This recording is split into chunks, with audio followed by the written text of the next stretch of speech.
Hello everyone, it is Wednesday, the 28th of May 2014. It might not be when you're listening to it might be June of 2052 and you're listening to the two biggest wrestling journalists on the planet. However, the odds are not in that favour. I'll probably be dead. Yeah, pretty much. But Jerry Lawler and John Cena will still be alive on Monday Night Raw. So, my name's Kenny McIntosh. I'm here for the Raw Rundown from Inside the Ropes, along with my enthusiastic co-host, the man that always likes to look on the bright side of life, the man who, he just struggles to find anything negative to say about professional wrestling. It is Mr. Robert Duffin. I'm not always negative. You know what? Well, that's not true. I've pretty much got a bit of a reputation in work for being a bit of a negative person as well. But as I say to them, I'm here, ain't I? That is enough. Hitler used to say the same thing. Anyway, so before we kind of kick off, that I just wanted to very quickly just bring something up that because I'd put something out on Facebook as a kind of half joke, half oh good God, this is the world we live in, and there was some really kind of offended people at what I said. So I just want to clarify what I meant. Hornswoggle. Racist again. Yeah, always. Hornswoggle on Monday night had tweeted out that he was celebrating 8 years with WWE. And I said, yet guys like Colt Cabana, Chris Hero, Chris Masters, and Mickey James all got let go from that company. What a world we live in. And some people were saying, Andrew Downs was one of the people that was writing into us saying, how it's sort of like WWE is an entertainment company and you need to understand this and you need to understand that. And, I get that some people are, and this is not meant in a bad way, some people are just Kool-Aid drinkers of WWE. And I totally get that because that's the way they spin it, is that we're an entertainment company and all this sort of stuff. I get that. But I still believe that guys like Colt Cabana could be in that company and could be making money for them and could be doing good comedy that people can laugh at because it's funny. And I just think that as funny as WLC was, Hornswoggle is not really that great of a talent in the way that he's used. And I don't really think that that him being there 8 years is something to be like really happy about. It's more like, oh good God, like this is what they do now. And then somebody else had said that we just need to accept it because the company's aimed at kids. Well, it's not just aimed at kids. If you watch an episode of Monday Night Raw, if it was just aimed at kids, that would be one thing. But they're not aimed to any one particular demographic anymore. One segment you get a segment for the kids, the next segment you get Brock Lesnar tearing the shit out of somebody for us, the next segment you get something for the indie fan, the next segment, they appease all these different types of people, which is why I say that argument of it, it's now for the kids, just doesn't really wash. I just don't buy it. So, but again, it's not that I am slagging off Hornswoggle, the person or the talent. I just think there's far more talented people out there that could be taking the TV time that he gets and making more use of it. That's just my opinion, and I wanted to clarify what I meant by that. Anyway, so the news this week, the first part of the news is to do with TNA. Well, I think Hornswoggle was rubbish.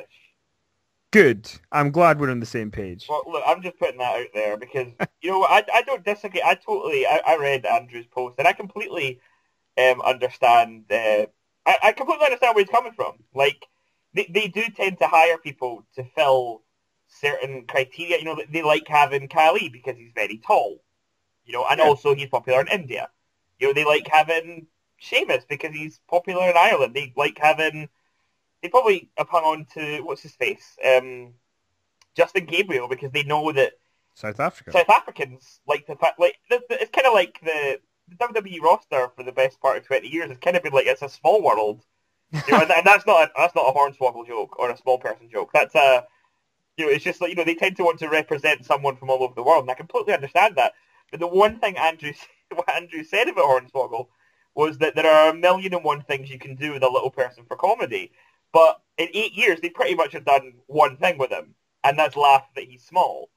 They never do anything clever with him whatsoever. And I'm not saying that Hornswoggle shouldn't be there, at all, but I think that, is he valuable?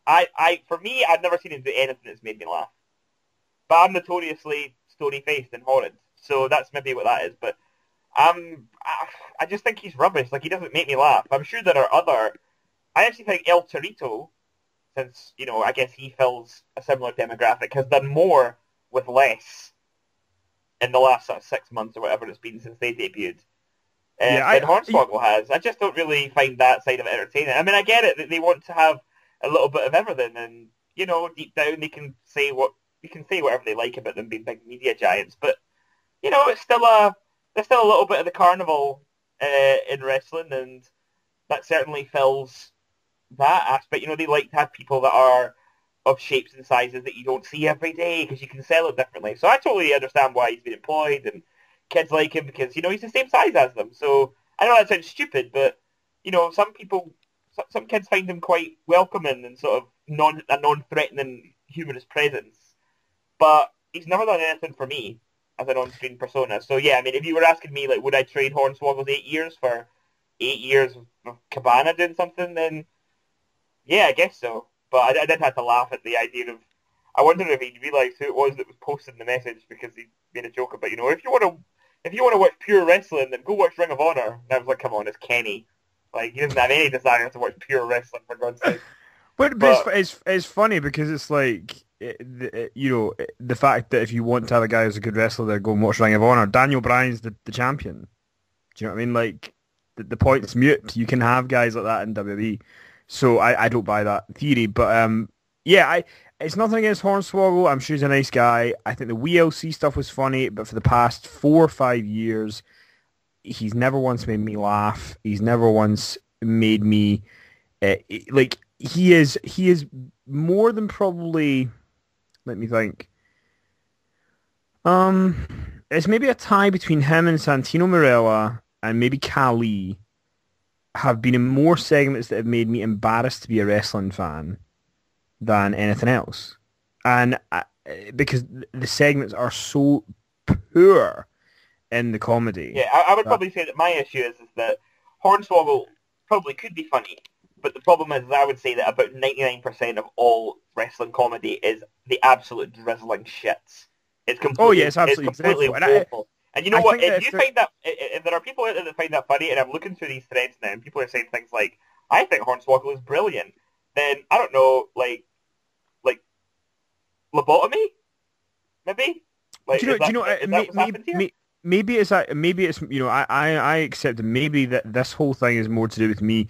I'm a guy that in my spare time I like to watch Alan Partridge and Curb Your Enthusiasm, and I enjoy sort of uncomfortable humor to an extent sometimes, but I just the stuff that WWE do is it's like they take 10 minutes to tell a joke that you could tell in 1 minute, and it's not even that funny to begin with.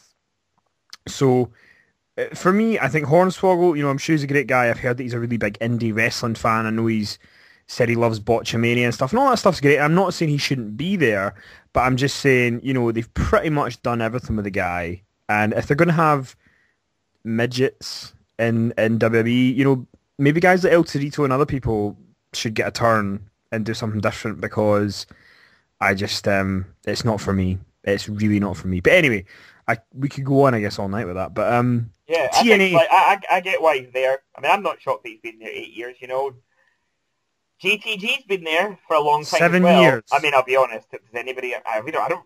Actually, why is he there? Like, surely he's the one that everybody can agree on. But I understand why Hornswoggle's been employed that long. I think he's a cool guy. He seems pretty decent, and he loves the Muppets, and he has a Muppet tattoo. So I'm pretty sure we could be BFFs, to be honest. Like, I do like him, and I think that WLC thing was very, very good. But honestly, if you like him because you think the segments that are written for him are funny, then I just don't get it. That's kind of, I mean, I just don't get it. I think he's misused. I'm not surprised he's been employed, and I don't think it's. Yeah, I mean, I get it. Yeah. Use him. I think he's a. And again, the reason I didn't post anything in response on Facebook is because, when you're starting to write something, 12 other people have written something, and then it just becomes, your day is lost to that post. But use him for things like going doing Make-A-Wish stuff and going and visiting kids' hospitals and all that. Like, I'm sure he's great at that. But I don't want to see him dance with Brodus Clay. I don't want to see him as the anonymous GM. I don't want to see him as Vince's son. I don't want to see him with Khali. I don't want to see him with Santino. The 3MB stuff is probably the only... Yeah, like, somebody gets paid a hell of a lot more money than probably anybody that's involved in this conversation, either online or right now, to go, hey, the Great Khali's really tall and Hornswoggle's quite small. Like, if we put them together, that'll probably be funny. Like, that is like the height of their creative output when it comes to humour sometimes. But the funny thing is that the argument that some people have, which irks me, because I would say to Nick, I mean, I am a WWE fan. I have been for 20 years, but sometimes, like, it's like if you don't like what they do with Hornswoggle and Khali, sometimes you're just accused of being, well, they have to appeal to everybody.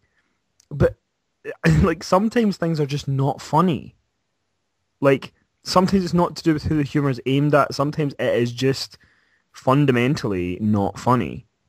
And I just think a lot of the stuff Hornswoggle's been involved in, unfortunately, is of that ilk. I mean, I know the DX stuff he did wasn't for me, but some people liked it.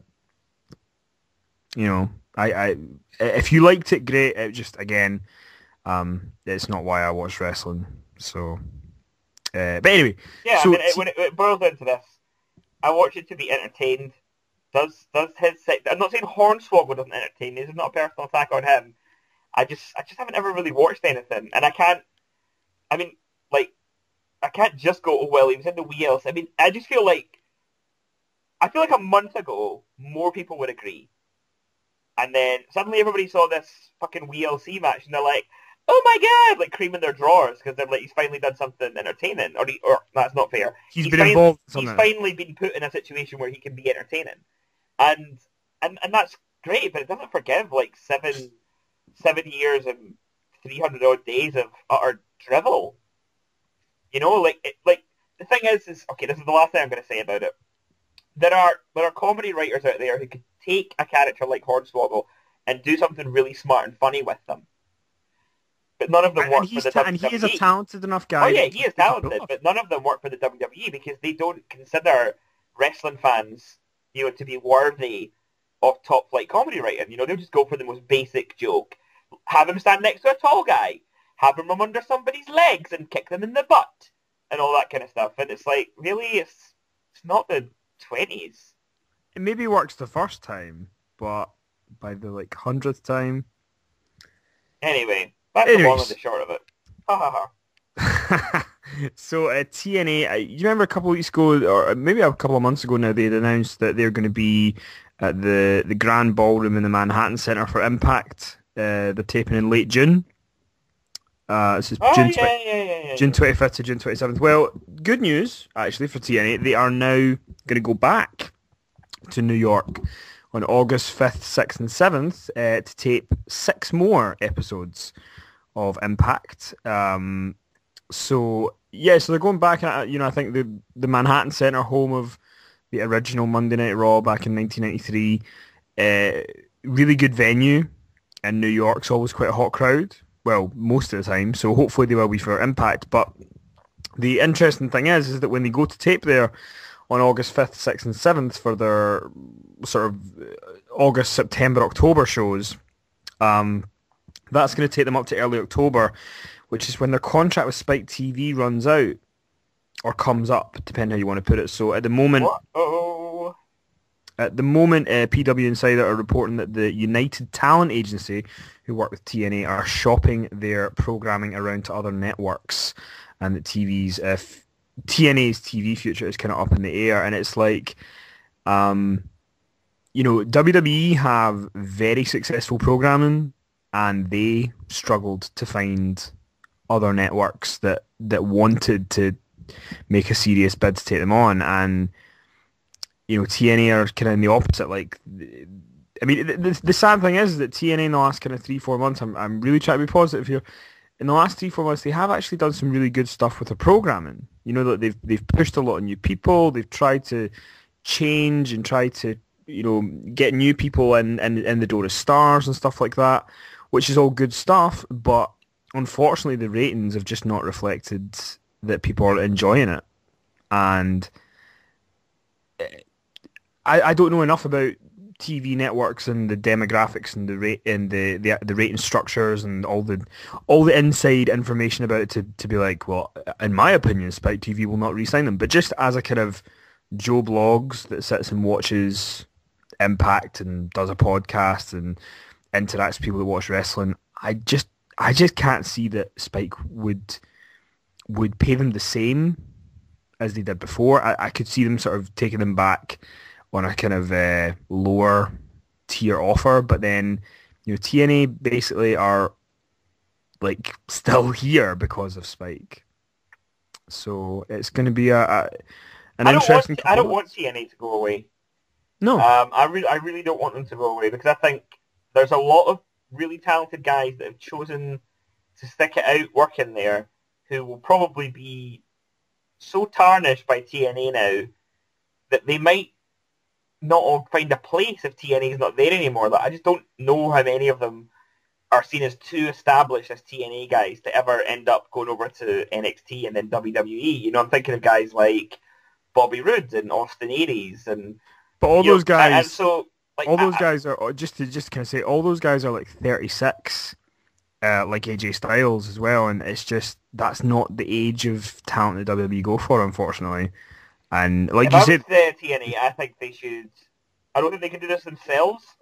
So because it's proven tricky enough for anybody to, but they should consider other means of distributing their show. Like they should go to Netflix or Amazon Prime, who are now doing streaming video. Like for their they basically, if you're a Prime subscriber to Amazon, you get like a streaming video service like Netflix. Mm-hmm. Netflix is the most obvious one. I mean, the thing is, their programming. I mean, it's relatively cheap, and they would basically just Netflix probably wouldn't have to pay them anything for it, right? Like they could just be but that's the thing.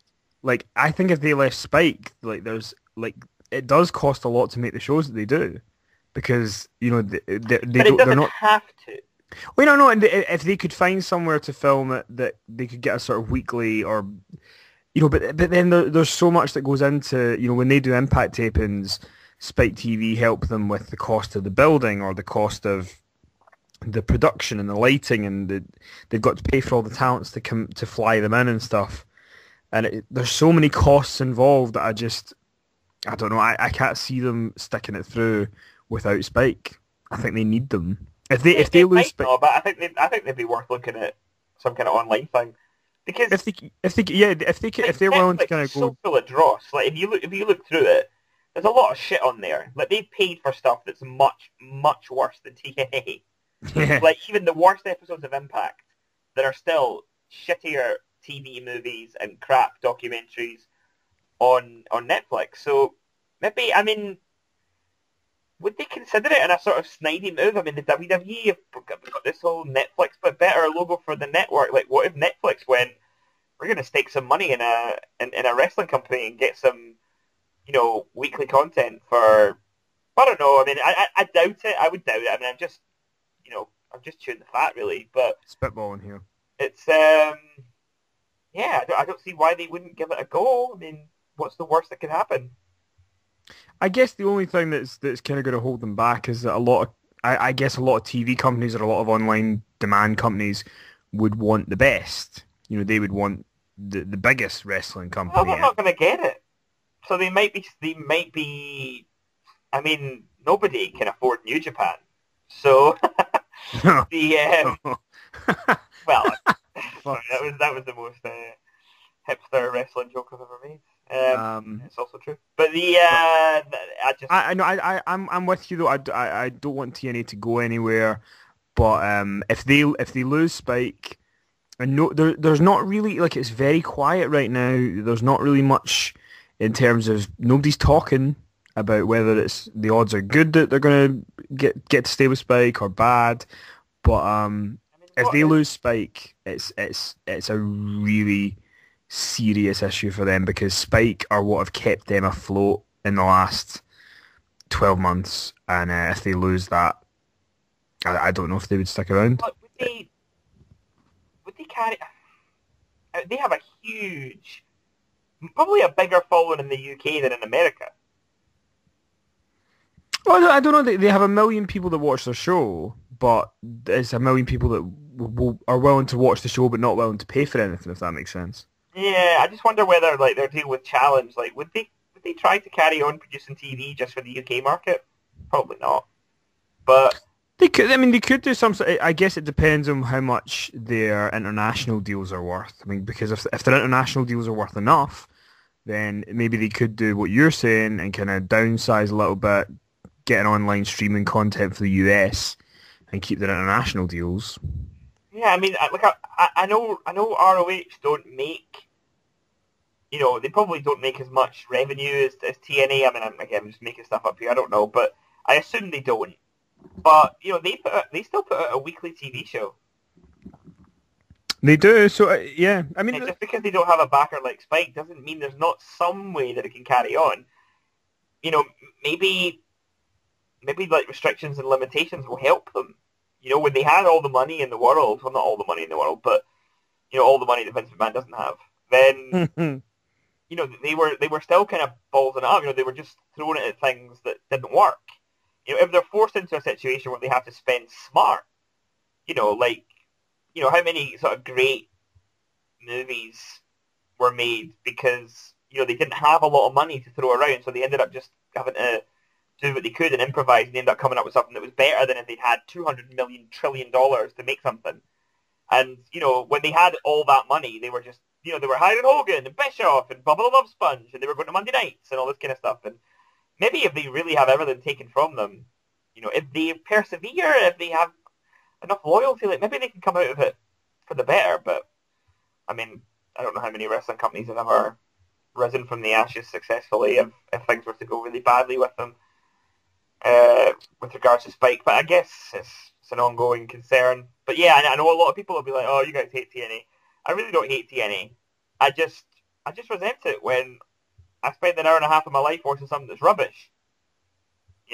And sometimes they're rubbish, and they shouldn't be because they've got really talented people there.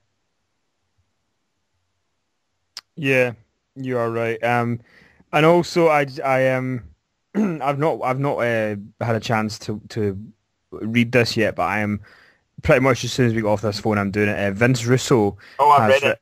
has written a critique of Monday Night Raw, which I'm so thrilled to read. But also, Do you want me to give you the gist of it? well, yeah, in 2 seconds, give me the gist of it in 1 second. But the other thing that's great is that so Russo over on his, as we covered in the main show a couple of weeks ago, to Robert's utter delight, Pyro and Ballyhoo. Question mark, exclamation mark, exclamation mark.com.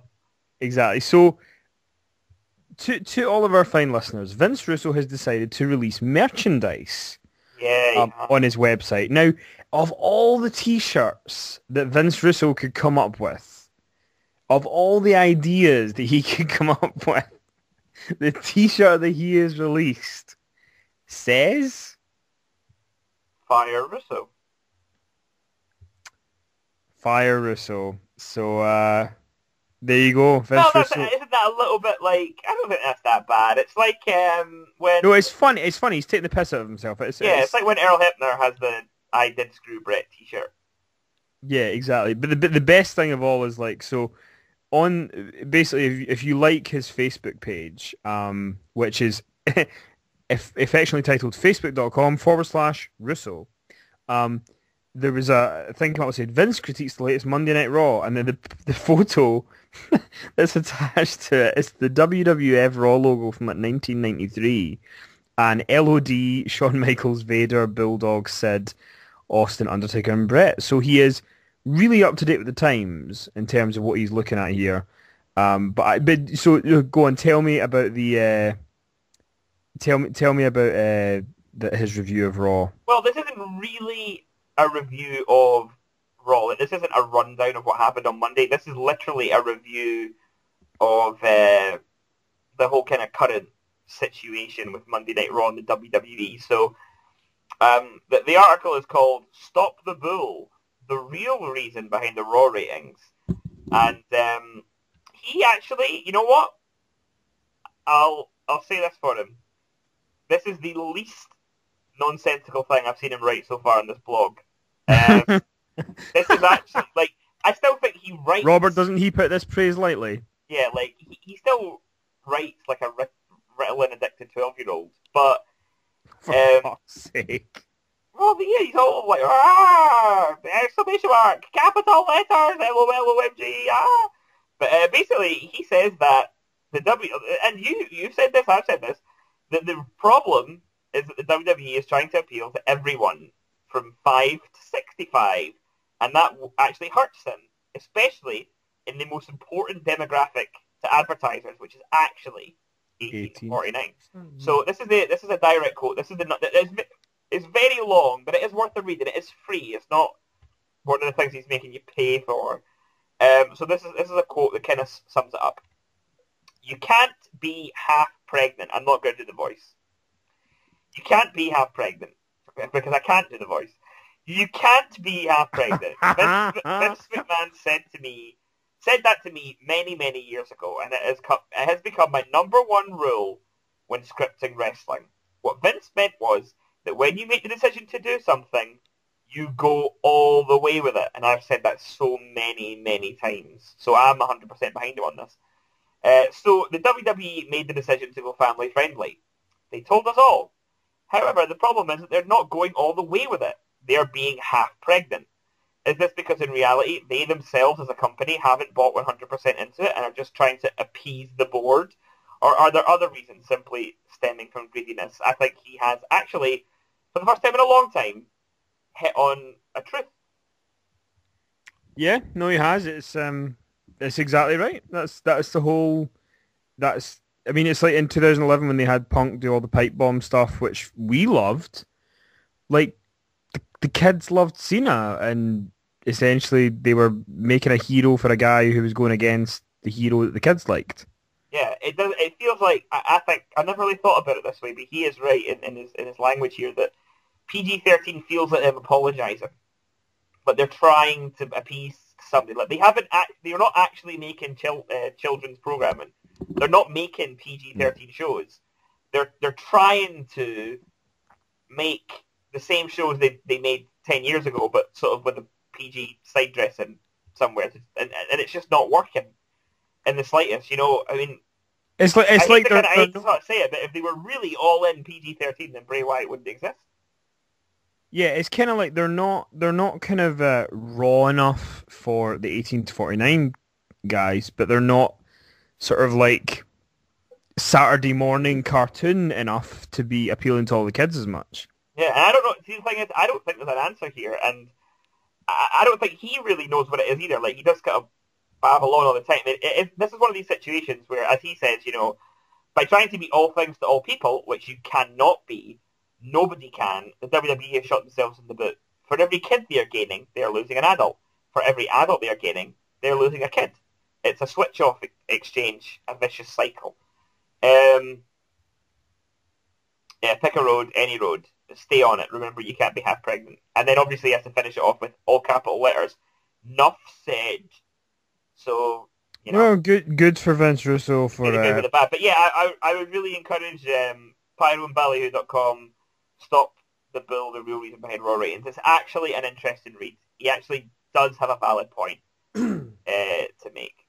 There you go. Also, for people who are massive fans of Randy Macho Man Savage, obviously we put a post up on Facebook last week, because it was can't believe it was the 3rd anniversary of him passing away, which does not feel like that long ago. But the WWE are now in the process of putting together a Macho Man DVD complete with a documentary on his career, with talents that have been interviewed for it. I assume some of the Poffel family will be interviewed for it as well. And, you know, obviously we'd all have loved to have seen his Hall of Fame induction and stuff like that, but I'm glad they're starting to do something like this for him, because he's one of the only guys that it was like, people really want a documentary on Savage. You know, he was one of the biggest names. He was essentially the second biggest name in the 80s behind Hogan, you know? So I'm looking forward to it, and I hope that they give it the attention that it deserves. Yeah, sure. And also in the news for this week, Batista has been added to next week's Raw, so that's going to be his last show before he goes to the Galaxy. So he'll be there. And also, just coming out the SmackDown tapings last night. I really hope that in the middle of Raw, like this beam of light just shines down on Batista, and he goes, "I must return to my home planet," and then flies away. We can only hope. That would be perfect. Not because I want him to go, because I actually think Dave's very entertaining, but Yeah. he's got to go into the job that pays better. He does, so he's going to go back to that. Also, for people who were at the SmackDown tapings last night, there was apparently a match that happened before the show, a dark match, which fans in the arena was described as amazing and unreal. It was Dolph Ziggler against Sami Zayn. So I imagine that when Sami Zayn is in the main roster, that one of the matches that he might have is with Ziggler, because apparently it was out of this world. Pretty gutted we're not going to get to see it, to be honest. But also, for people tuning in this Friday, there's apparently a match on SmackDown. I just amusing myself when you started saying that. You're like, there was this match that took place. It was totally unreal. It was an elephant fighting a unicorn. Well, it's WWE. What? They are an entertainment company. Unbelievable. Hornswoggle can referee. So also on Friday on SmackDown, Sheamus and Wade Barrett have a match, which is IC champ against US champ. And apparently they have a really great match, and it's described by the people who were at the tapings as being something really special with a really fantastic closing sequence. So I'm going to try and check that out for Monday if I can. If you could do these really cool things on the show that I actually watch, that'd be great. Yeah. Don't try and make me watch SmackDown. I'm not going to. No. And also the June 2014 issue of WWE magazine continues to spoil storylines, apparently. Oh Lord, I love it. Like it's pretty much been an established kayfabe mag for like 25 years, and now this month suddenly the news sites are so bored and have nothing to report on. They're delving into WWE official magazine for spoilers. The thing is that this is the Shield thing, isn't it? Yeah, I mean this one kind of has. This one's a bit more concrete than the Chris Jericho thing. But remember, this is the magazine that said Undertaker was 22-0 at WrestleMania. So they're not really all that clued into what's going on. Although, in all fairness, from what Shawn Michaels had said, he was supposed to be 22-0 up until 4 hours before the show. So yeah, that's what I mean. Like, they're not that up to date. It's a magazine. Although, do you remember when you were a kid, and I can't even remember who did it? I think it might have been Russo who did it. Do you remember they used to do that article, and it was like, I don't know if it was Vic Venom or if it was another article, and it was kind of like, they would almost tease like what was going to happen in the storylines. They'd be like, there's... I didn't really buy the magazines. Well, they used to say... I actually can't read. Yeah, I wish that was true, but unfortunately it's not. And also, obviously, NXT is coming up on Thursday, tomorrow night on the WWE Network. It should be a great show. And also, I checked out very quickly Jim Ross's debut in Fox Sports 1 doing the boxing, and he was really good. Boxing? It's fake, right? Really? Yeah, he did a really good job for someone who hadn't done it before, and I mean, he had to rely on the color commentator a little bit, as you would expect, but yeah, he was really good, and I know that he's had meetings with UFC in the past, and he's had meetings about football and stuff, so I think he's going to continue to commentate in different avenues, and good for him, because just because WWE are stupid enough to not use him doesn't mean that he shouldn't go somewhere else. And that's pretty much all the news that I wanted to talk about, so I guess it's time to talk about the longest running episodic television show in the history of fake men fighting. So Monday Night Raw was live from Knoxville, Tennessee. Crowd were crap. You know what's really good? This made my week. It's funny that in 6 seconds, Colt Cabana entertained me more than WWE did. If you have Vine, and if you follow Colt on Vine, he had this really funny video where like he sort of beckons over to this sort of good-looking woman. And he's like, "Hey, when I see my snake, and she walks over and looks at him, and then he sort of looks down towards his crotch and points down. Then the camera moves down, and he's sitting on Jake Roberts' shoulders. And Jake Roberts is like, hey, and does a sort of really sort of cheesy grin. And that's funny. You know, dick jokes with Jake and Cole. I'd watch that show. But Yeah, get that network. I suppose we're going to talk about Raw. So anyway, we got Monday Night Raw with Michael I Cole. mean, you'd be forgiven for thinking that you were watching the same episode for about 3 weeks in a row. Yeah, you pretty much would. But we opened up with Michael Cole, JBL, and a waxwork of Jerry the King Lawler. So we got Triple H and Stephanie come out. They did a promo where tonight was a historic edition of Raw. No, it wasn't, but okay. They talked about having choices. Daniel Bryan's got a choice whether he wants to give up the belt or not. We've got a choice whether to turn off or not. Yeah. Now, the thing about this that I will say as a positive is they did have storyline continuity here, because after they talked about Bryan and what he had to do and the Shield and that they're going to perish and all that sort of stuff that we've heard for 3 weeks, they turned to Brad Maddox and they said they wanted to call Maddox out right now. So Brad Maddox came out and Triple H was telling him that he sort of took exception to the fact that Maddox had named Ambrose and Reigns as guest commentators last week.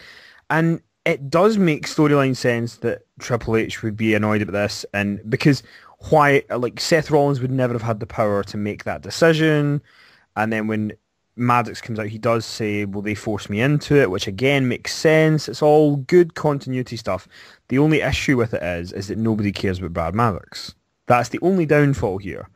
But so they bring Brad Maddox out, and basically Maddox said that he was forced to do it. He didn't have a choice. And then Stephanie said they don't have a choice. Kane's music hit. Kane came out. Before Kane could even get there, Triple H punched Maddox in the face. Then Kane came in and chokeslammed him and tombstoned him, and then they left. And that's the end of Brad Maddox as the general manager of Raw. Now, I know what Robert's going to say, so before he does, I'm just going to say my little piece on it. I really like Brad Maddox. I think he's got potential. Not really as a wrestler. I'd say more as some sort of on-screen talent that doesn't wrestle. Maybe a manager, maybe something else. But anyway, the problem is that when he became the general manager of Raw, there was never any need for him to be there, because there was already Stephanie and Triple H, and then there became Corporate Kane. And he's just never really had a place or a reason to be there. And he's sort of been... There's not been any point in having him there for the last 6 months. So... this happened, I was fine with it, but people who are saying, oh, who's going to be the next GM? We don't need one. We do not need any more GMs. Let's give GMs a rest for 20 years. That was my thoughts. Unless it's Hulk Hogan, in which case you'll be slavering at the mouth. Well, they might make you happy and bring back Ric Flair. You never know. That would not make me happy. Yeah, his hair's rubbish. It's not his hair, please. Do not get involved with people's hair again. Come on, you tell me you've not noticed the Ric Flair's hair. You've not noticed how bad that's got. Remember in TNA when they did this? Obviously, I have noticed Ric Flair's hair, but unlike you, Joan, I don't feel the need to... I mean, there are a lot of things I'll criticise, but a wrestler's personal appearance, because they're aging, I have more decency than that. No, first of all, you don't, and second of all... I am full of moral fibre. Okay. So anyway, what did you think of this opening segment? I thought it was a 15-minute segment, the whole purpose of which was to remove a character from TV that no one had even remembered was on TV anyway. So I thought it was a waste of time. Nothing against Maddox. I understand why some people like him. I am not saying I do not like Brad Maddox. I'm just saying that, yeah, there was no need for him to be there at any point ever. Like, it was him, and it was Vicky, and then it was Stephanie, and then it was Triple H, and it was Vince at points, and pretty much most of the wrestlers just make their own matches anyway. So... they should really go back and watch what Foley did as commissioner, because, people went to him and he resolved things and made matches and, pretty much felt like he was actually in charge of something. So I don't think it's Maddox's fault, but I thought the whole segment was pointless. It was a completely... I mean, if somebody thought, I might try and get back into wrestling, and they chose to watch this one, they'd have turned off. They'd have turned off 5 minutes in, because there's just no point to any of this. So it was fine. It was fine, but it was just a waste of time. They could have just started with the match and been like, Michael Cole could have went, hey everybody, Brian Manox got sacked. But cool. So then we got a vignette for Bo Dallas. He's going to debut later on the show. Rob Van Dam had a match with Cesaro. Bad News Barrett came out before the match, and he did a promo, which kind of made no sense. He came out and he said that, today's the first day of summer, which it wasn't, and that Rob Van Dam's Indian summer is going to come to an end, even though the Indian summer ends in, September. I didn't really get it, but that was the bad news. And that people are going to wear swimsuits and he's going to win at Payback. That was pretty much the gist of it. Terrible writing. I actually need to step in and defend something, because this is actually smart use of a literary device. On Raw, the Indian summer thing is it's like a metaphor, because an Indian summer is like a heat wave late in the year. So I'm assuming that when you refer to someone's Indian summer as a personal thing, what he means is Rob Van Dam's kind of late career renaissance. So I think what he's basically saying is, you come back on this really hot streak, but it's over. So I think it's actually Bad News Barrett, if anything, has literary pretensions. And they're just going way over your head, you Philistine. Well, I think they went way over a lot of people's heads, but I stand corrected if that's what it means. I did not know, but anyway, so he comes out and does a promo, and then we get Cesaro and Van Dam, and obviously Van Dam and Barrett are going to be the IC title match on Sunday at Payback, and in the end, Barrett would distract Van Dam and Cesaro would get a German suplex and get the win. Then after the match, Sheamus came out and bro kicked Cesaro to sort of further their little thing. So Rob Van Dam, who going into Sunday's pay-per-view match against Barrett wasn't looking that strong to begin with, now looks even worse, essentially. And yeah. I mean, I just don't get it. They just made everyone look like chumps. Cesaro had a fluke win, RVD lost, and then Sheamus beat up Cesaro. I know the bigger match is Cesaro and Sheamus. I get that, but I mean, the thing with Van Dam is Van Dam should be going into this match, and it should mean something when Barrett beats him. But it actually means nothing because Van Dam doesn't look like he's any form of threat to anything. Yeah, why aren't they setting him up as this, I know you wouldn't really put Van Dam on the list of, greatest former IC champion. He was an IC champion, wasn't he?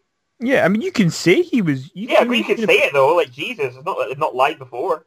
So just, they should have done that. They could have been oh my God, Wade Barrett, he just won this tournament and beat Big E, a bit of a... What do you call it? What's the fucking thing? I've not got it. Lame duck. Bit of a lame duck champion.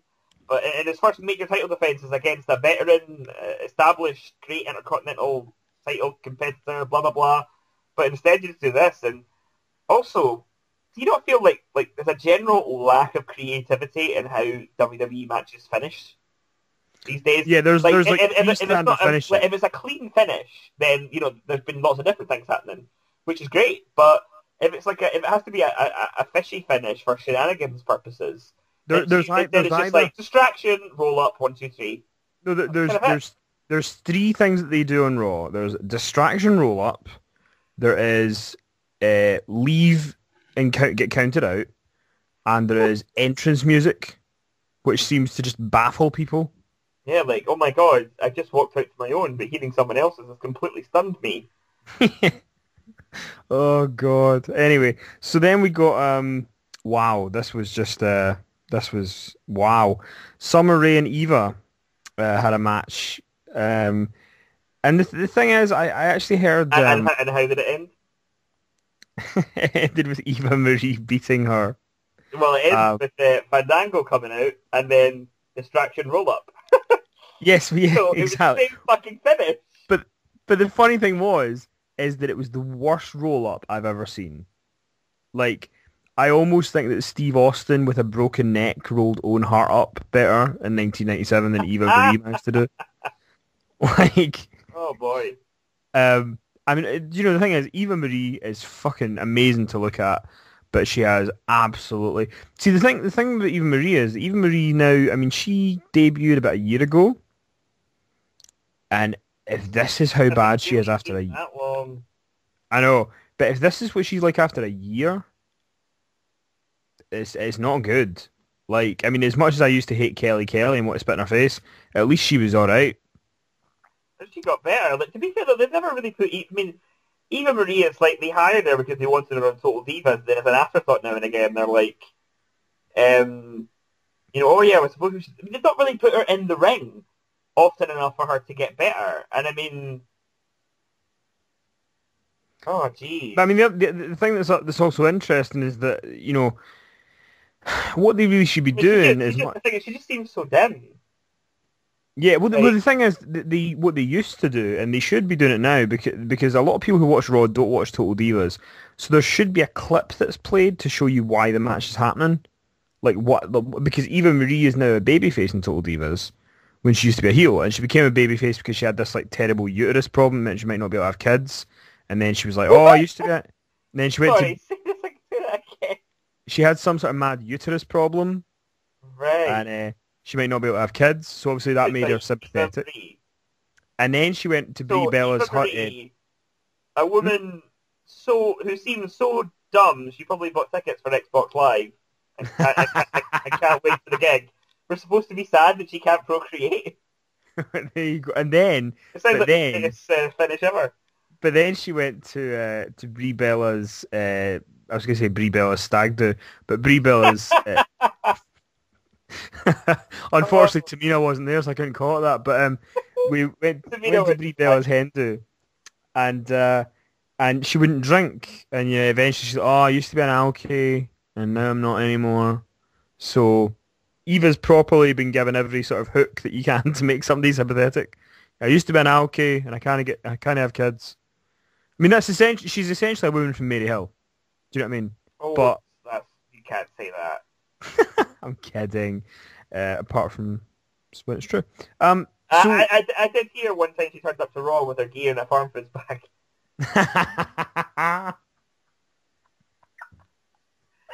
oh yeah, it was terrible. It was absolutely terrible. They told her. Anyway, Yeah. yeah. Well, there's no point talking about this. It was rubbish. So then we had Orton and Batista backstage. Cody Rhodes and Goldust came in. Yeah, I love it. It's like Cody and Goldust turn up and they're like, "Hey, we're really pissed about not being on Raw." It's like, yeah, like the crowd were pissed about it 6 months ago. Like, so the boat has sailed. Yeah, we're done now. Yeah, we're past it really. So, it does suck you're not on Raw all the time anymore, but gotta get those outlaws over. And where are they now? Oh, I don't know. Just on Twitter talking about God.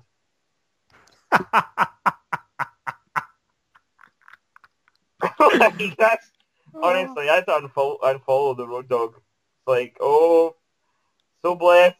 Pray for this day. Had a pizza. Thank the Lord. Oh, yeah, cool. Whatever, mate. So Cody did have a good line here where he said that, well, I always think it's funny because, like, have you ever noticed when wrestlers say certain things, right, that in the wrestling world, like, sometimes you just don't think about it, but then sometimes when it gets said, it just sounds so fucking gay, it's unreal.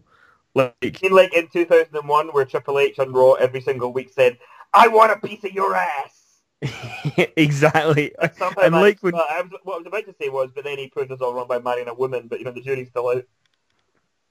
But he was with China for a couple of years, so still a debate to be had. But yeah, not sure who's on top there. So I think we all know who was on top there. But then Cody gave me one of those moments because Cody Rhodes comes in, in his pants, ready for. Batista, I want your dick in my mouth. And you were like, that does sound a bit gay, Cody. That's a bit gay, Cody, do you know what I mean? But no, so he comes in, as a wrestler, ready to go, and then he says, "We want some action." It's like, that's how all really crap pornos start. Had a like, he walked in his pants and leant against the wall. "We want some action, boys." And this is my 6-foot tranny brother. Wait till you see my dad. He's got an egg in his belly. So Cody did get a funny line though, where he said that he wants to. an egg. But... They wanted action, even if that meant facing the skinny jeans sellout and the RK Blows. Oh, God. You know what RK Blows reminds me of that time Cena tried to get CM Sucks over? I was like, yeah. Good luck with that. Yes. How much did he get paid again? So yeah, basically Triple H booked the match. We got the tag team match later on. Then we got El Torito against Drew McIntyre because apparently a midget against a regular sized man is the way to go now. It's so, you know what, Kenny? Calm down. It's really funny, right? I'm going to explain to you why it's funny because all the best jokes need explained. You see, Drew McIntyre, right, is quite tall, and El Torito is really small. So when they stand next to each other, like the height difference is really accentuated. And that right? And I get it. That's so funny. It's so funny. And do you know the other funny thing is that Vince has lost all this money, and they need people to sign up to the network for Payback. And instead of trying to convince people to buy Payback, featuring the stars that are involved in matches, on this they decided to give us something like 1920s circus humor. So honestly, I think Louis C.K.'s writing Raw now because this is busting my sides. Well, the thing about this is so they do the thing where El Torito beats Drew McIntyre, and just allow that to digest. Go. Allow that to be digested. But so after Drew McIntyre got beat by an almost 50-year-old midget, Hornswoggle attacked Torito. Now, I want to really take you through this in case you've not watched it. I'd really rather you didn't. But El Torito is a bull. Hornswoggle tried to take his... That's the thing, like, he's not presented as like a little man in a suit. Like, he's sort of meant to be an actual bull, right? Like a man bull. He's meant to be Manticore's son, essentially. So Hornswoggle tries to take off his mask, even though that defeats the point of him being a bull because he's got a mask anyway. But then Hornswoggle pulls off his tail. Torito sells it like there's no tomorrow. Kids runs away. Love it. Runs away.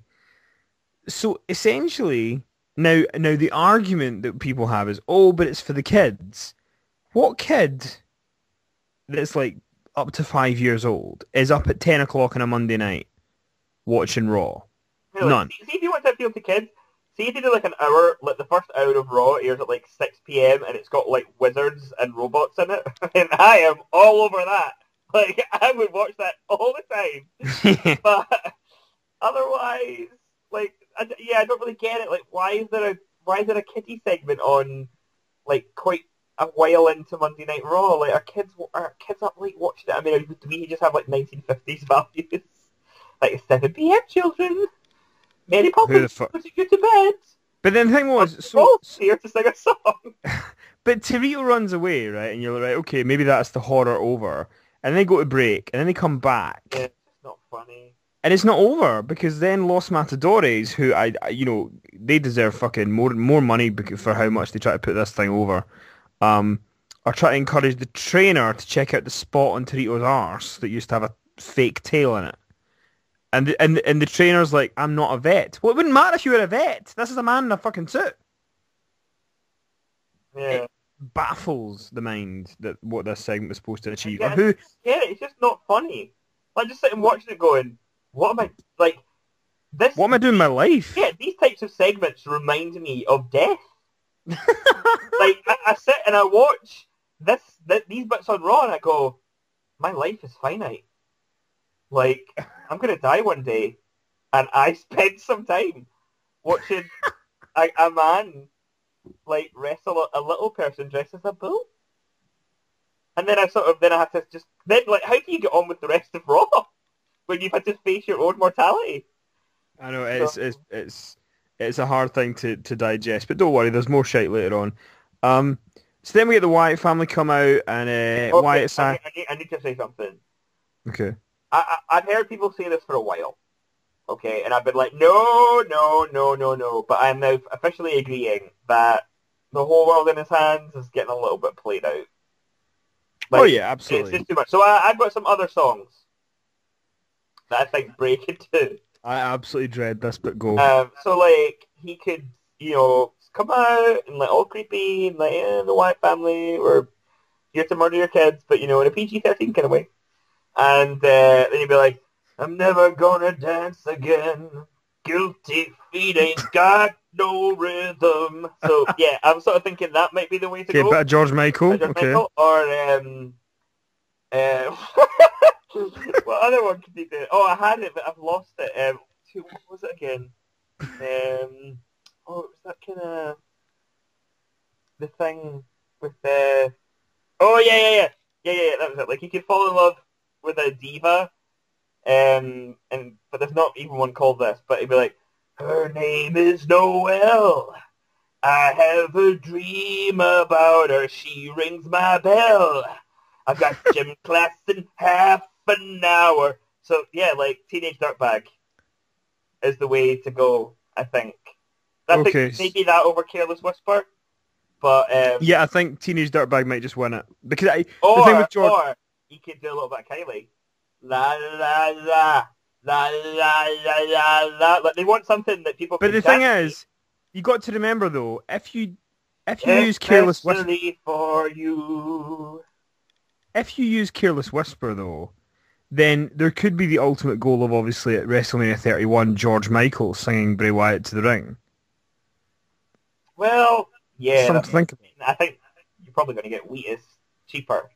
But Wheatus are cheaper. There's no denying that Wheatus. So who would you like to see at WrestleMania 31? come on, guys. Wheatus On the George Facebook Michael? and the Twitter, let me know what new song you want Bray to sing because he's a little bit like your drunk auntie who is like, okay, love, I've been to family parties with you for 20 years. I know you can do a good rendition of Rose Garden. It's time to change things up. Like, Indeed. no more Sweet Caroline. Oh God, I hate that. Anyway, So you new song. Let us know what you want. I'll sing it. yeah, if that's not a reason to vote, I don't know what is. So the Wyatt family come out, and of course, them being the biggest heel faction in the company, they, start singing a song that the crowd can sing along to, and tell Tennessee that they're here. No, I'll say though, he's quite heely tonight though. Well, no, but at the beginning, he's doing the babyface shit that he usually does. But then he, he starts saying becoming the anti-hero again. It's like, we go to work and we take orders from a man who tells us how to act, and he asks, if he's the sickness or the cure. And then he says that, he said John Cena is obviously the man that he's going after, but it's not just John Cena who's perpetrated these things. There's people who have helped him. And he asks Jerry Lawler to get in the ring. Now, some people will be wondering why Jerry Lawler's getting involved here. But remember, this is Knoxville, Tennessee, where Jerry Lawler sold out every Monday night or every week for 30 years. So this on Monday Night Raw, he's been selling out every Monday night for the last 10. That's a very true point. So he asks Jerry Lawler to come in. Now, Jerry Lawler all of a sudden looks like a girl who is worried that she's going to be forced to have sex with a man on a first date here. That's how he looks. So he's going out with Tyson. He looks absolutely terrified. So Lawler's refusing. He's not going to get in the ring. Then Eric Rowan goes out and kind of looks at Lawler with the sheep mask on. Lawler looks terrified or bemused or hungry, I don't know. But he looks something anyway. And then JBL sort of starting to make a move. I say, come on guys, this is too much. Long story short, JBL gets up to try and walk towards the ring. Harper cuts him off. JBL gets a huge clothesline from Harper, sells it like he's just been shot with a gun. And then they make Lawler get into the ring. So Lawler gets in the ring, they give him a chair, and Wyatt starts talking to Cena about the fact that him and Lawler are friends, that he always cheerleaders him by calling him a great man, and he asked him if he felt guilty about it. How does it feel to be a liar? And Wyatt said that he's sorry, that this has to be done to him, but it's a necessary evil. And then Harper and Rowan held Lawler up. Wyatt went into the corner, did his upside down pose, and as he's about to go for old Jerry, Jerry the Waxwork. John Cena's music hits, he comes out, but then the Wyatt family overtake him. So essentially it all leads up to Wyatt's about to do the Sister Abigail and Jerry Lawler while Rowan Harper holding Cena. Now, the thing that always makes me laugh about this sort of stuff, and this, I thought this was very well done, I want to open with. Yeah, this was a good segment. I liked it. And I thought if it took them, I mean, if we absolutely have to have one more match and they only were going to get one good segment out of the last 4 weeks of TV, then at least it was the last segment before they went to the pay-per-view. Yeah, exactly. But my only thing, and I know this is me just absolutely nitpicking, I accept it, but Jerry Lawler's being held for Sister Abigail, right? But he's just, like, allowing it. Like, he's just standing there. Well, it is wrestling.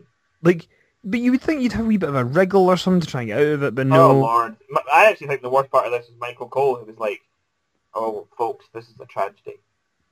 Yeah, as he watches on. Yeah, and I was like, and I thought he was going to be like, first the tail was pulled off the bull, and now a 70-year-old man is about to be Sister Abigail.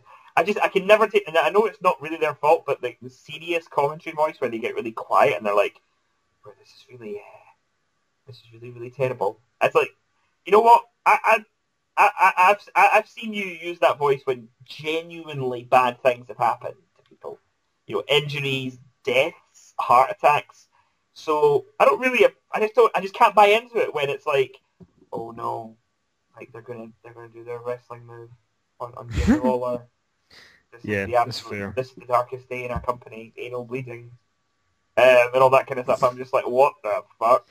But it was pretty good. Wyatt and Cena did a good job. They actually cut a promo where the intent at the end of it was someone would say, I would like to pay to see this fight. And so let me get to that point. So yeah, basically, Lawler's about to get Sister Abigail with Cena looking on. The Usos come out for the save, and Lawler gets to escape. And then Cena cuts a promo. It was a good promo. I think it depends what way you look at it. If you look at it in a legitimate way of does he care so much about Jerry Lawler all of a sudden? When he's never been out there before. But at the same time, it's wrestling, so maybe you just need to accept that that's the way it is. So he basically said that Payback is going to be a bitch for Bray Wyatt, and it's not about winning or losing, it's about being the last man standing. It was a good promo. I think ultimately, though, the problem is that even though Bray Wyatt did the sort of most heelish thing that he possibly could have done, which is try to beat up a local legend, people still love him. And this did a good job of minimizing the love a little bit. We might just have to accept the fact that until Wyatt goes up against a legitimate babyface that everybody loves and does not like to see get beat up, and like I said last week, there is only one of those in the company, unfortunately. Even still. And he's broken. I think maybe then he got good heat in the Rumble when they had their match. But yeah, there's always going to be people supporting him, and that's just how things are. We just need to deal with it. But I think now that the difference is, and I think I said it last week, is that he's developing a lot of babyface traits and a lot of babyface things that he does, and I just think that maybe they're just going to let him be an anti-hero. Like I don't know if that sells tickets, but people, the thing is good or bad, like traditional heel or not, like Bray Wyatt has taken off like no other character in a long time. Like you see people dressing up as him all the time, and people are really into the gimmick, and this is a blue chipper. This is like a gold miner sitting on with this guy. So I just don't know whether they're just going to let people react to him, how they're going to react to him. I'm just people started to not be afraid of the Undertaker. Yeah, I'm starting to like it. I'm very curious about where Bray Wyatt is going to be next Monday after the pay-per-view.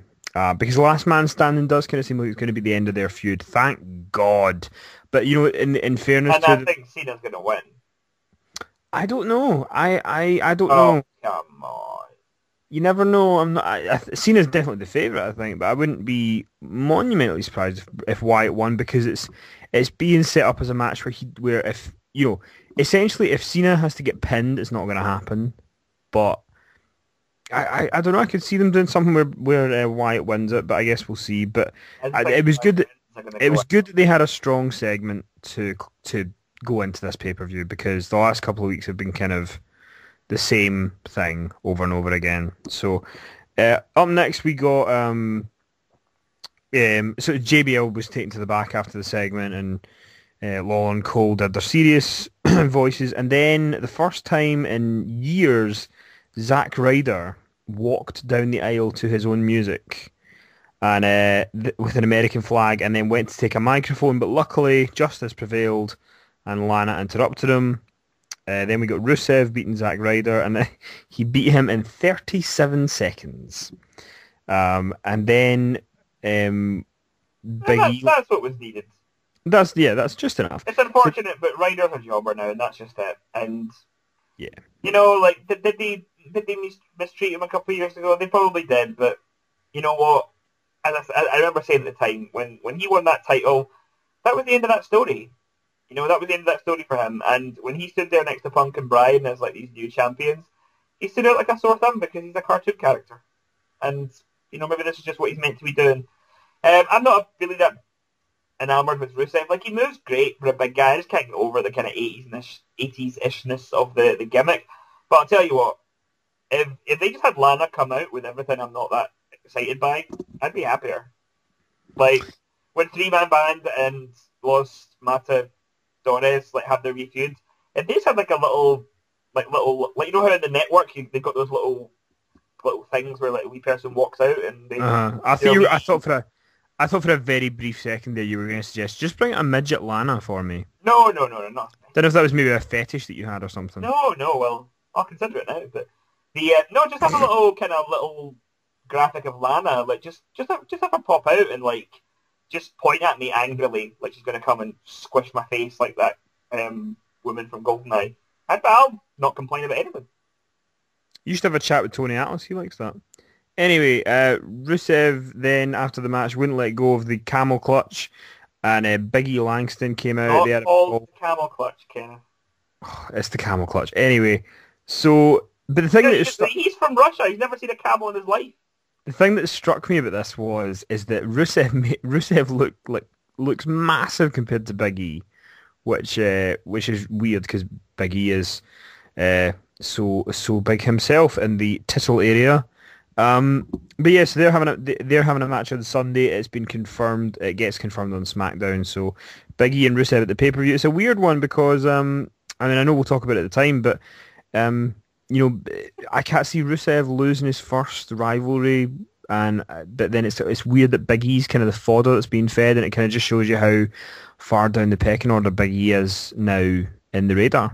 He just unfortunately he doesn't mean anything anymore. That IC title run was the kiss of death for him. So it's not that surprising because we all know that Rusev profiles his victims, shall we say? So watch out, Kofi. Yeah, there you go. Persecuted again. Yeah. Then we had the tag team match with Batista and Orton against Cody and Goldust. This was a really good match. So it went about 10 minutes, and then Orton ended up getting a second RKO on Cody and pinning him. And then Justin Roberts said he'd been informed it was actually a handicap elimination match now. Goldust against the two guys. And it was good. Goldust and Cody. I really liked this. Thought it was great. Yeah, unfortunately, a lot of people say, Goldust and Cody should be doing more. Yeah, they should, but at the same time, Orton and Batista are in the main event on Sunday, so it was only fair that they were gonna be there. The bright sparks of the show. Exactly. Now, I've legitimately had some text messages and Facebook posts directed at me saying that I've ruined Batista for people because now they continue to be on Batista Hair Watch every week. But I'm happy to report that on Monday looked a little less patchy. It seems to have grown out in areas. So Alapista is no more. He now has a full head of hair. I mean, let's be honest. If you're distracted by Kenny pointing out his patchy hair in his head, just imagine his pubes. That must be a disaster. It's like Chernobyl down there. Oh, good God. So, where do you go from that? Anyway, JBL comes back. Dallas. JBL comes back at this point, and Jerry Lawler shakes his hand and is like, "Thank you for saving me." And then JBL says, "Thank you for saving me. I'm so old." Yeah, and then JBL's like, "I heard the commentary. I had to come back out here." and then pretty much just goes straight back into heel commentator mode straight away. It was all a bit bizarre, but I liked the sentiment of it from both sides. Although I don't know if I really liked JBL in commentary straight away going, "Jerry, I'm never saving you again." I don't know what that accomplished, but there you go. So then, essentially, if you watch SmackDown, you got the same again. Only apparently, it seems like WWE were actually listening to Monday's Inside the Ropes and got a little bit offended at us calling Bo Dallas a wee bit flabby. So they've given him a T-shirt now to disguise the flabbiness while he's en route to the ring. But yeah, this was essentially kind of very similar to what happened on SmackDown. You could say very similar. You could say exactly the same. Yeah, you could say it mirrored, but just different surroundings. It was the same thing. It was fine. If you want to know what we think of it, go and listen to Monday's show. We talk a bit more in depth about it. No point in repeating ourselves on it. If they're going to insist on repeating themselves, we will insist on not. But yeah. this is just, oh man, like it's just what happened to debuting a new guy on the main roster? Just having them go up against someone established already. Like, You think Sin Cara's not established? Well, I mean, what's he done other than appear in Scooby-Doo? I mean, I have no interest in Sin Cara unless he starts doing that thing where, you know, like he speaks, but he does acrobatics, that thing he does in the Scooby-Doo movie. And only John Cena can translate because he speaks Lucha Libre. But Sin Cara did beat John Cena.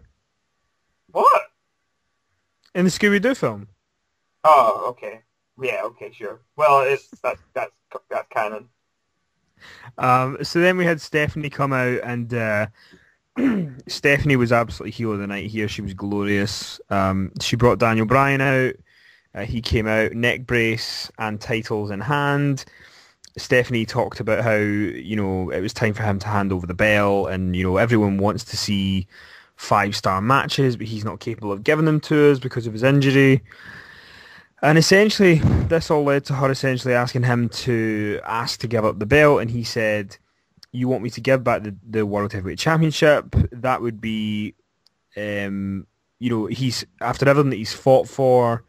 If he just handed it back over to her, it would be like throwing it all back in the fan's face." And he said, "If you want me to give you this back, I'm going to give you a word that you've probably not heard that often. Maybe since you were a child." No, no. And the crowd who were pretty much crap all night, even joined in with the no chance here. Stephanie then said she was afraid that he would do this. So what she brought up is that 2 weeks ago when Brian was being loaded into the ambulance and Bree shoved her, you know, you don't put your hands on the boss. For every action, there's a reaction. I thought she would have said consequence, but there you go. Stephanie then told Brian he has one more chance this Sunday at Payback to surrender the WWE World Heavyweight Championship, and if he doesn't, Brie Bella will be fired. I actually really like the premise of this angle. The problem is that Brie Bella is not very good in the story that they've given her, or really ready to do it. Oh, I'm just my head is just broken with this because it's like, hey guys, I've got this really bad neck injury and it's real, but it was Kane what did it. And I might have to actually be off TV for a long time, but maybe my wife, who was stalked by Kane, will be fired. And it's like, oh, you're just not really balancing reality and storyline very well here. Like, you just it just jars. It jars too much. And I think it's really smart from their point of view to be like, tune into the pay-per-view if you want to know what's going to happen. But I kind of get the feeling that they might still just keep putting this off because they don't want to take the belt off him, which I think they should have done 2 weeks ago. And I get the feeling we're going to get a decision on Sunday, regardless of what it is. I feel like they can't, you know, if they've got the network and they're, you know, as you said, cleverly getting people to watch on Sunday. It's smart and it was fine, but I'm just. But the thing is, if you say to people, you know, we're going to give you, because, you know, it's a really cool thing to give people of, now Daniel Bryan's going to be on the pay-per-view on Sunday. You know, you're going to get to find out what happens. If you don't deliver on that pay-per-view the decision, then you're essentially telling people that the network that they subscribe to is, you know, just like Raw. It's like you're not going to get an answer there either. So I kind of feel like they need to answer the question on Sunday. So there you go. We got that. Then we got Alicia Fox against Emma. Emma, who unfortunately does not have a great crowd reaction, but then again that might be because she was lumped with Santino for a while. They just kind of given up on her now. Yeah, it looks like it, doesn't it? Yeah, but Alicia Fox though, what a hoot! Like, she just She's great. she's so funny. Like, I know some people hate this, but I thought it was pretty funny. Like, giving wedges and, oh look, I'm beautiful, and all this kind of stuff. And it made me laugh. Like, I think I said to you before we went on the air, like, there were very few moments when I really was paying any attention to Raw, like, really properly engrossed in it, and she was one of them. I was like, this is fun. Yeah, she's good. Just because they're letting someone do something different and think a little bit outside the box and do something you wouldn't normally see, I kind of feel like everybody should be trying to do that. But apparently it's just Big Alicia. Just Big Alicia and an outie belly button. Oh, great. Another weird body observation brought to you by Kenny McIntosh. Listen, Alicia is a very, very talented woman, and she looks great, but she does have an outie belly button, and I don't think we can brush that aside any longer. Okay. So then we had Damien Sandow. Oh, wait. You missed the announcement of Hornswoggle versus El Torito in a Luchas de Apuestas match. Yep. Hair versus mask. This is probably going to be very good. It might be, yeah, it'll probably be fun. It'll probably be a la the WLC match. Do you know, see when I imagine they're shaving Hornswoggle's head. But see when they have matches on pay-per-view, and I'm just comparing this to the one that they've had, it's fun. It's just the Raw stuff in between this shit. Yeah. Damien Sandow was introduced as Davy Crockett. I thought for a second that was going to be part of like Jim Crockett Promotions, but apparently not. And he came out to go up against Adam Rose. So Adam Rose's in-ring debut was against Damien Sandow on Raw. He came out with the Exotic Express. Sorry, the Rosebuds. He didn't come out with the bus. Although, maybe the Exotic Express is actually the Lex Express, but just painted over. You never know. One can dream. I'd love that if that was true. I'd love if there was like a spare, like, you know, Lex Express badge in the bus and like Adam Rose just put it on. That'd be good. Anyway, he came out. The fans weren't really buying it again, which is a shame. Although apparently on SmackDown this week, the fans are really into him. So I'm hoping that's a sign of things to come. But he beat Sandow in like 90 seconds, and then they danced. What has Sandow done? Did he like accidentally throw out Stephanie's lunch, which presumably was like a bottle of child's blood? But the weird thing was 2 weeks ago he did the promo in the pre-show about how he's been held back. Yeah, who would have thought that was something that never amounted to anything? then last week he was held back, and now he's like embracing dressing up. Yeah, he's like Magneto, and then he's Davy Crockett. And see, the thing is, to be fair to him, he is yet to look disinterested. Like I honestly think I feel like he puts more effort into this shit that he gets handed than some people put into their actual proper gimmicks. Like, you know, he's like Davy Crockett. He's like, I will be the best Davy Crockett there ever has been. You know? It's like Fandango. It's like you're a dancer. Oh yeah, cool, whatever. But I'm just, I feel bad for him. He's talented. Like, give the guy a break. I mean, I suppose they did last year when they made him in that match with John Cena. Yeah. Oh, you're never gonna let that go. No. Good God. If I'm right, I'll never let it go. High five. No, it's true. If Robert is ever right, and the 4 times he has been, he's never let it go. But yeah, so Adam Rose won. That was that. Then after that, we got a match between Sheamus and Alberto Del Rio, and once I had scraped my eyes out, it was good. Yeah, but how many times have we seen it? Like, I know, it's like lasagna. You know, like, it's good. Lasagna's good, but 12 days in a row I can't eat it anymore. Well, it's not been 12 days in a row. No, but this match, come on, how many times have we seen this? I mean, it's just... I've seen it a lot, but if it's good, it's good. I don't know, I'm a guy who needs a bit more freshness with my wrestling, but it was fine, it was decent. Says the 25-year Hulkamaniac. I need freshness with my wrestling. When's Hogan coming back? No, I don't want him back. I've seen him on SmackDown, that was enough. I don't need any more Shameless Network plugs. Oh, don't worry, as soon as he's back on, I'm going to tie his hair. There's nothing wrong with Hogan's hair. It looks I'm gonna majestic. I'm gonna defend Big Dave to the hilt. Although, speaking of which, do you remember when Hogan fought Shawn Michaels at SummerSlam I '05? actually think his hair is stitched into that bandana. It's like Kane's mask.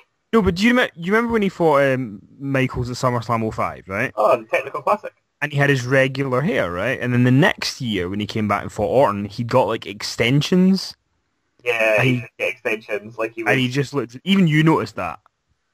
Well, I didn't notice it then because I wasn't watching then, but I noticed in TNA that his hair looked fake. It was like cut to a perfect straight line around And his it was like shoulders. double the length. That he Yeah, used. and that's why I always thought it was just stitched into his bandana. But yeah, like, So, just give up the ghost. Like, yeah, just shave your head, Hogan. well, no, because he probably looked awful then. But Oh, can you imagine? I bet he'd look like Gary Glitter or something. Like, he'd just look horrendous. Not well, that he looks... they have crossed paths before. Yeah, Hogan did cover that classic. Anyway, so Sheamus beat Del Rio, then Paul Heyman, said Sheamus was the winner. Then essentially Cesaro attacked Sheamus, put the neutralizer on him and left, and that's obviously going to It made up for it earlier. yeah, and that's going to lead to a match on Sunday with Sheamus and Cesaro, which should be very good. Could That be is probably my most anticipated match. yeah, could be match of the night if they get enough time. And then the main event was the contract signing for the heavily anticipated six-man tag. Now, I've spoken to a lot of people. Contract Who signings, what? man, they're so they're just dated now. Like, or they just Contract signing. yeah, like, you've complained about Sheamus and Del Rio happening too many times. Contract signing. Like, well, we know the match is bloody happening. Like, and we're supposed to imagine that backstage after every match has been in a win, there's like a little intern running around like, you gotta sign a contract, otherwise that can't happen. Well, you know, it's funny because if MD's been online, you've seen that whoever made the contract up had taken a bit of creative license, and at the bottom of the contract, if you pause it and zoom in, it reads, World Wrestling Entertainment is a creative genius. The whole creation of the universe was fashioned by his ever-toiling hands. All living mortals should praise his name and image. Well, the thing was, at first I thought, is this fake? And then I read it and I didn't laugh, so I knew it was definitely WWE. So, yeah, I've spoken to a lot of people about wrestling in the last couple of weeks, and everybody seems to, even though they're kind of a bit like, oh my god, we're in a rut period, Shield and Evolution is what people are really looking forward to, and that's the parts of the show that they enjoy. And while I agree with Robert to an extent that there's not really much happening, I do enjoy all the segments that they do. And I think they work really well together, and I think this was no exception. I enjoyed it. So Michael Cole is there to conduct it, but the Shield come out, they all kind of cut a promo. Then Evolution come out, they are outside the ring. Shield are looking over at them, and the Shield sign the contract, throw it out to Evolution, and they sign it, fling it in the ring. Then a brawl breaks out. Fans chant, "This is awesome." Shield got the better of it, but then Triple H finally brings out the sturdy sledgehammer. He could have brought out China, but they couldn't bring her back from her porno. Too many China jokes in one podcast. So yeah, essentially in the end of the show, I thought this was quite clever. Reigns got the triple powerbomb that he had delivered to Batista before. So Batista gave him the triple powerbomb through the announce table, and Evolution did the Shield fist pump to close the show. Now look, I think the match will be good, right? And I think everybody involved here is great. I've loved them all. Like, they've all been great in the last couple of weeks. But I'm just going to, you know what? I'm not going to go on about it. I'm actually going to quote somebody else, somebody who I think summed it up brilliantly. I'm going to quote Kevin from the Attitude Era podcast. 2 tweets that he put out on Monday. The first one said, "Call me old-fashioned, but you really need justification for rematches, particularly multi-man matches, and Evolution Shield ain't got that." This is a fake quote from Triple H. "You beat us fair and square. We sure hope you all don't do that again. Rematch of the century." So that's just how I'm looking at it. I'm just like, is the match going to be good? Of course. Like, with everybody involved, I imagine it would be hard for it not to be good. But I just don't know why I should care. I mean, I can see where he's coming from, but I still think that this feud with no justification is better than Wyatt and Cena that does have justification. Yeah, but once you start getting into you going where you're like, well, at least it's better than the other thing that's not that great, then maybe it's sort of fade But I away. don't actually think Shield and Evolution is bad.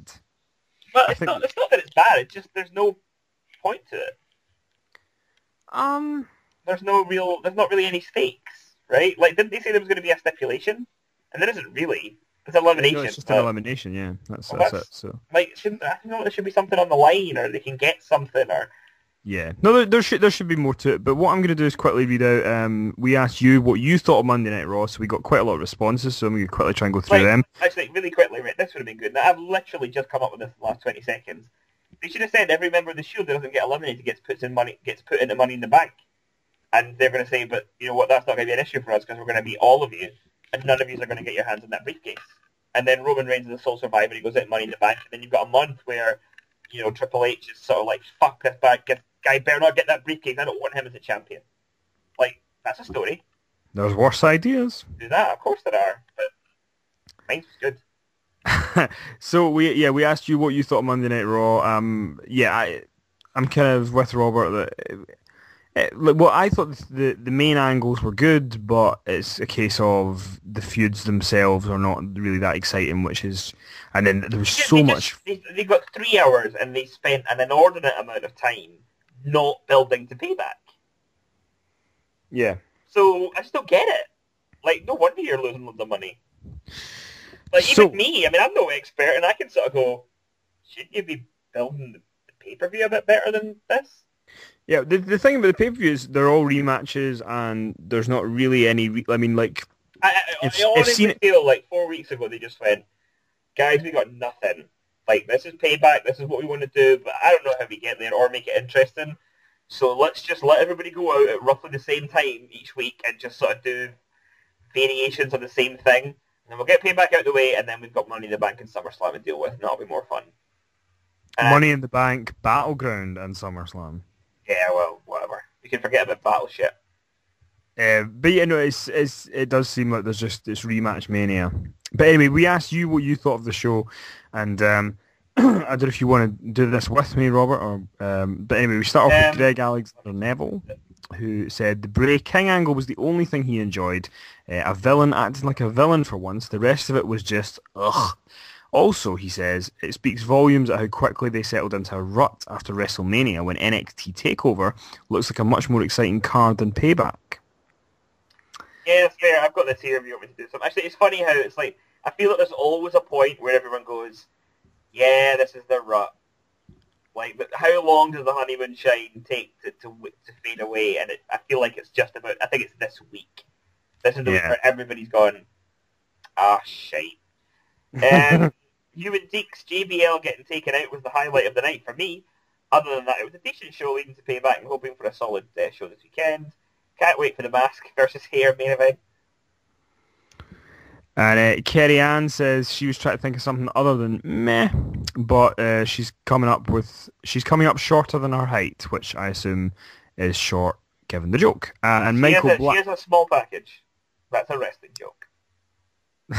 Michael Blackwood says, there was lots that happened, but not much actually happened, if you know what I mean. Getting the King involved is bullshit. Most people would happily see him get scudded about. The amount of rematches from SmackDown is just painful, and padding at a show that currently feels like it's dragging on too much already. The Shield and Evolution build was excellent, but more and more I feel myself just sitting around waiting for this part of the show. Rusev with his anti-USA stuff going against a guy that for months wandered about in a Ghana singlet, although there wasn't much of it. Why not use Swagger here and have Adam Rose go against somebody else, Del Rio maybe? And obviously with Bryan, they're just trying to keep buying time till they know a rough date of return and can make a plan. But he takes a bit of fantasy booking as well, says simple booking in my mind, take the belt off Bryan on Sunday, have Shield scalp Evolution about, injuring Batista, maybe have some heat between Triple H and Orton. Monday night have Steph give Triple H the title and Orton get pissed demanding a match, and there's your next pay-per-view match. Oh no. Triple H and Orton. It was Orton. all going so well until Triple H and Orton. I know, you've killed it at the end there, Michael. You need to get off Pyro Valley. 2009, 2007, or 2006. Yeah, that's... 2005, 2004. Yeah, that's been overdone. I mean, if Del Rio and Sheamus is overdone, then this is like a burnt dinner. Like, this is like a black steak with not a slither of anything left to enjoy. So, jeez, no. John Agini says... I always think this is, you know how like in Batman there's like Edward Nygma, And it's like Enigma. It's a mystery. And it's like John, a genie, like just John living a lamp. Is he actually a genie? Because if he can give me 3 wishes, I'd run out probably in the first 20 seconds of Raw. I'll be honest. Get this away from me! This is John. Fast forward till January. Yeah, oh god. No, not that far. Well, maybe.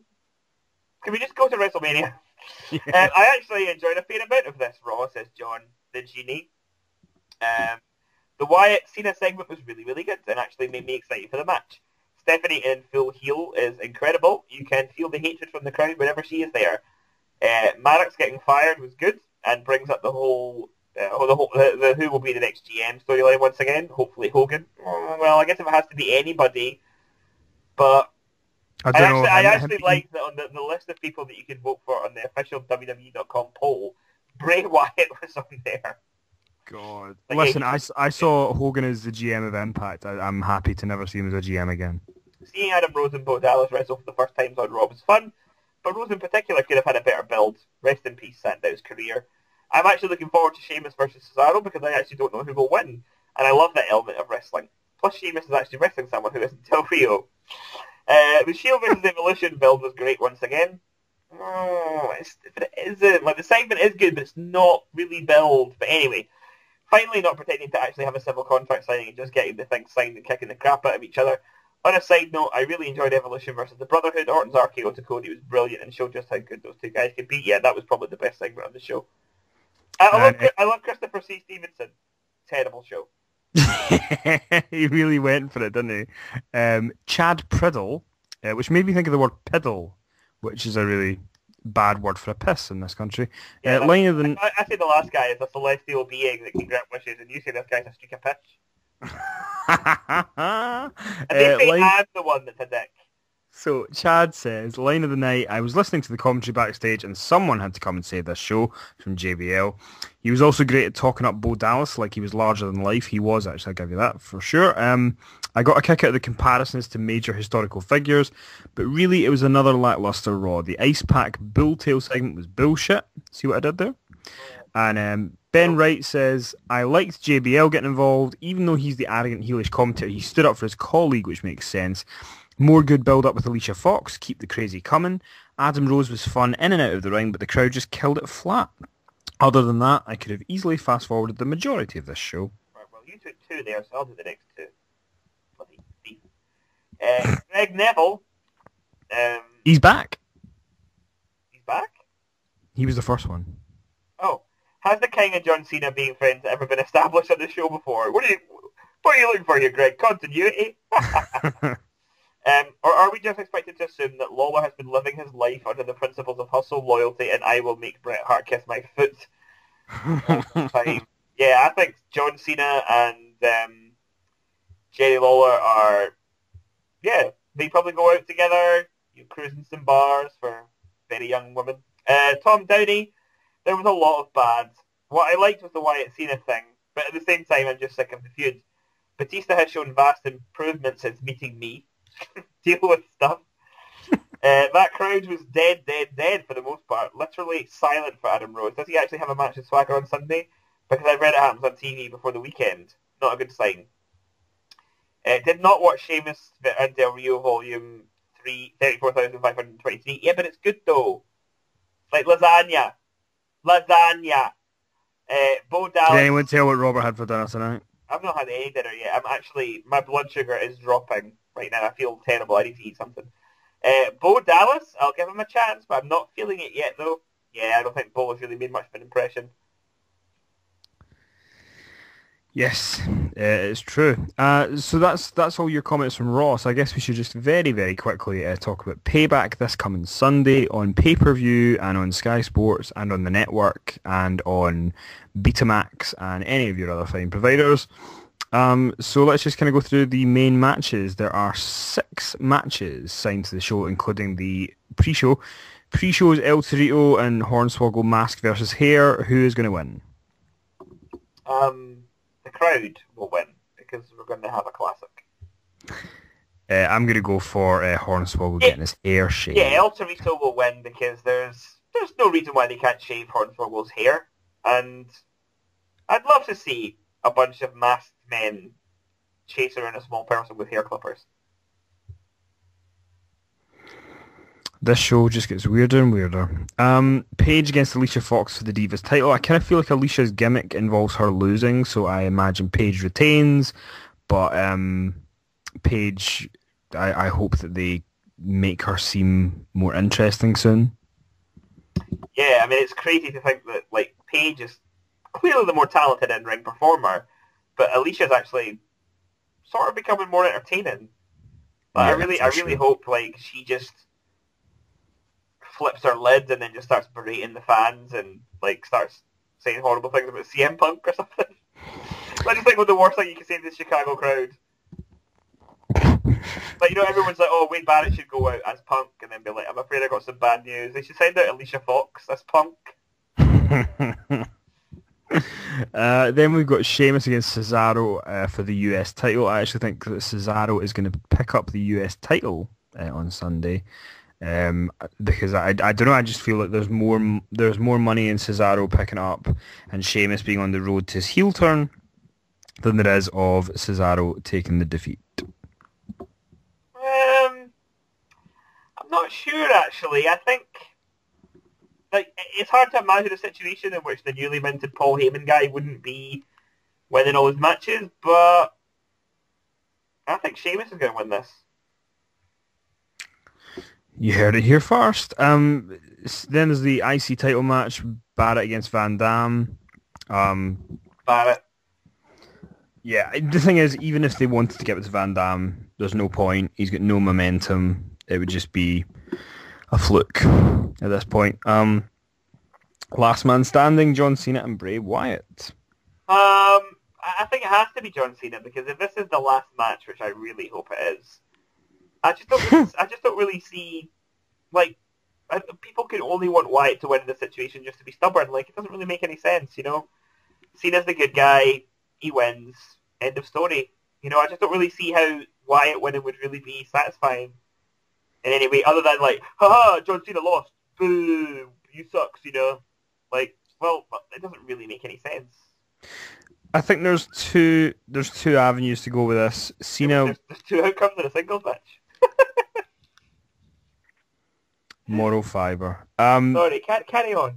Cena's probably the likely one to win the match. However, if Bryan's coming back and they need a new title contender for him, there's not really that many people he can go up against. It's basically Triple H, Orton, Kane, or Wyatt, because Wyatt's the only other guy on that level that could be taken seriously. So if they did decide to put Wyatt in the title picture going into the summer, then I can see them giving him the victory over Cena to kind of take him into that feud, if that's the way they decide to go. But if not, then yeah, probably Cena. Cool. Then we have no holds barred 6-man elimination tag match, Evolution against the Shield. The Shield will win again. Yeah, I'm the Shield. I don't know though. I'm starting to maybe think that there might be some dissension with the Shield at the show, or somebody in the Shield might turn or something, and that's how Evolution get the victory. Because I kind of feel like if the Shield beat Evolution, I don't really know how you go to Reigns and Triple H after that. Is it just Triple H is continuously annoyed that he keeps getting beat? Well, maybe Batista takes the pin again. I assume since he's leaving, he will. I mean, he's not too stubborn to not do that, so...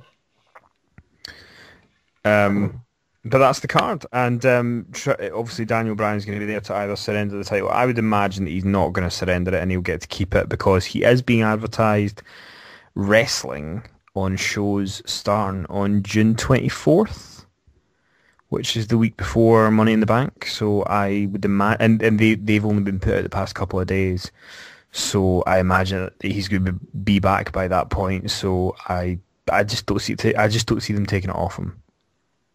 Oh well. How about you? Do you see it being taken off him? Probably not. Which is a shame, because I really thought that a couple of weeks ago it was the right call. Back in London, England, when we had our dreams and our hopes.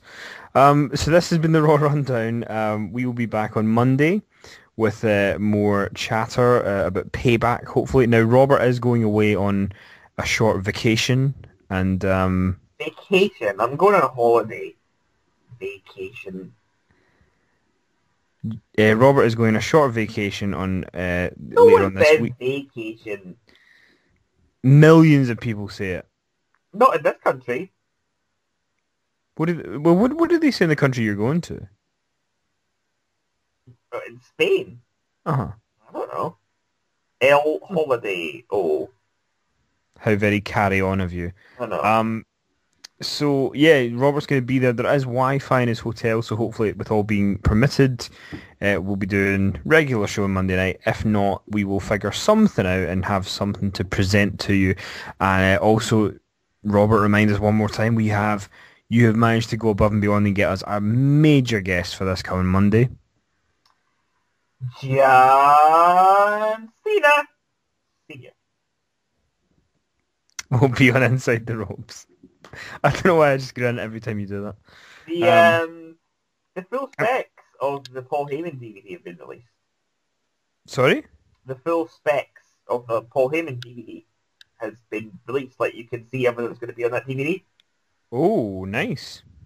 It's just a bit weird because, like, there's not any. There's some matches. It's mostly promos.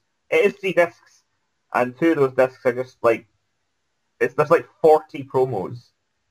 Oh, tremendous. But it stops quite.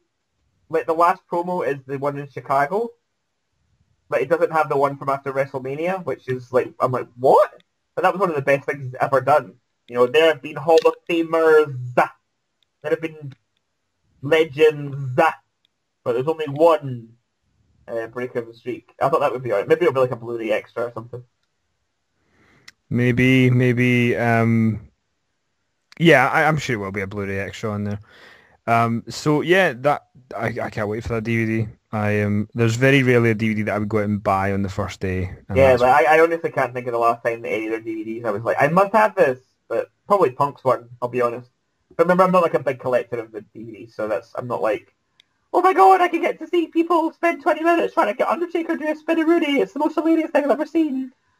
I love when Robert doesn't like something, he demeans it for anyone that likes it.